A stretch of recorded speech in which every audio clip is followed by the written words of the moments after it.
It's called 13 Ways of Looking at Intermediality, and I'm going to be teaching that in the spring. And so this kind of strange breakdown of concept, art forms, and historical periods is very much respected. And so it's yet another way of dealing with bridges, cross-pollinations, in a kind of compact yet expanded fashion. We talk about the way Wallace Stevens is very happy with juxtaposing various perspectives on one object, which is the blackbird. And so it's a haiku-like kind of construct because you have several perspectives on one thing, which would be intermediality. And so it's very much an inspiration for this course. The way I do it, I feel self-conscious because, you know, it's still very much in the works for sure. Is to pick, once again, a kind of a concept that should be applicable to a variety of art forms. And so we start with texture.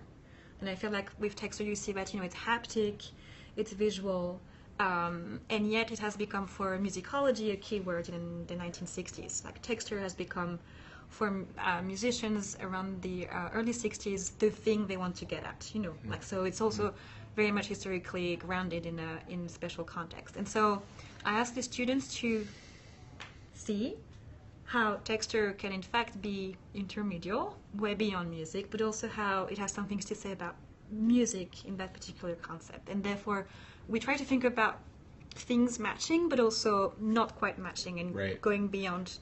Yeah. So yet again, they asked to think about texture both as a specific form of musical composition, but also as something that goes way beyond it. And so they have to come up with their own case studies. So texture is the first one.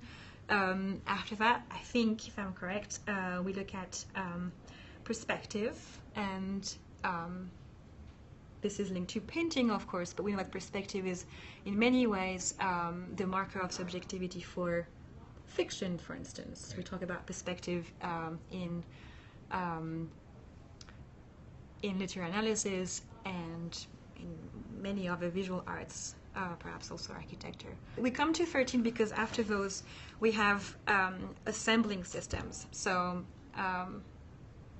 yes, so one of them is the kaleidoscope, another is the montage. So we look then at ways in which two art forms can be put together or disjointed, as you were saying.